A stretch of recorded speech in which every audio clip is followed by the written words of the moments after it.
Good morning. Well, it's morning here in South Carolina, here in the U.S.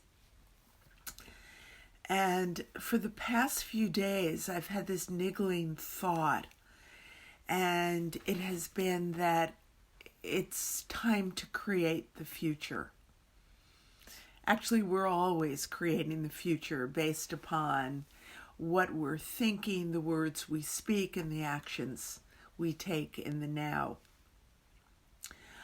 In terms of a future when we've moved through the coronavirus, when businesses are open again, when we're not sheltering in place, when we can easily hug and be with those we love. So in thinking about this, of course, in the miracles of life, that the perfect quote surfaces at the absolute perfect time. Sue Pulser, who is in my Love Notes to Myself group and my Afternoon Breather group, sent this to me last night, and I just opened it about 20 minutes ago.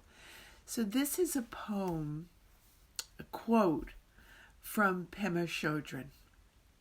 You may want to close your eyes if you're in a place where it's safe to do that as you listen to this. And just notice where it lands in you, what resonates with you about this beautiful message. Now is the only time. How we relate to it creates the future. If we're going to be more cheerful in the future, it's because of our aspiration and exertion to be more cheerful in the present. What we do accumulates. The future is the result of what we do right now. We can make ourselves miserable, or we can make ourselves strong. The amount of effort is the same. Right now, we are creating our state of mind for tomorrow, not to mention this afternoon, next week, and all the years of our lives. And so, while in the present moment, you may be experiencing loss, fear, isolation, a deep sense of uncertainty, overwhelm, stress, exhaustion. Whatever it is that you're feeling now is the perfect time to envision, to dream, to make up the future that includes the lessons of this time of coronavirus. For me, it's the lessons of patience, of gratitude, of taking a moment with whomever I encounter in the course of the day to actually look at that person. And if it's someone on my walk and we're simply passing one another, and if I'm wearing a mask, to just raise my hand and say, hi. And if I'm not wearing a mask, to just smile. And there's so much gratitude and cooperation and reaching out to those we know and those we don't know in this time. This greater sense of we are one. We are one on this planet. We are one in our communities. We are one in our workplaces, in our families. And we are one in body, mind, and spirit, aligned in ourselves. And so here's a bit of a commercial. The product is free, so maybe it's a public service. And on Monday evening at 7 p.m. Eastern Standard Time, I'm offering a workshop.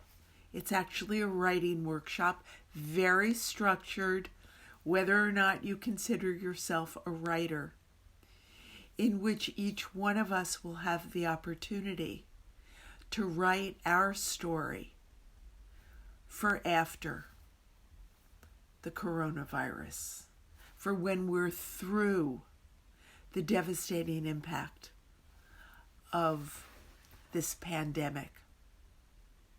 And then the invitation is to start being who you commit to being when we're no longer isolating in place, sheltering in place, when we're no longer isolated, when we can reach out and hug. I will include the Zoom ID and password in a Facebook post, as well as mail it out to my mailing list. And so I invite you, as we step into this week of Passover, the story of which is freedom from bondage of the beliefs that keep us imprisoned, the behaviors and addictions that keep us imprisoned. And then next Sunday is Easter Sunday, the resurrection, the opportunity, the time, the invitation to be reborn as our commitment, as our dream, as our vision for a loving, kinder, more cooperative world. I invite you to join me. If you're concerned that you may not see the Zoom link online, then in the comments, simply request the Zoom link. I just want you to know I'm no longer using Messenger, since in the past I'd been hacked a lot. And I look forward to seeing many of your faces on Monday evening at 7 p.m. Eastern Time. For now, remember the words of Pema Chodron.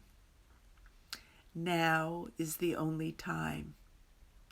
How we relate to it creates the future.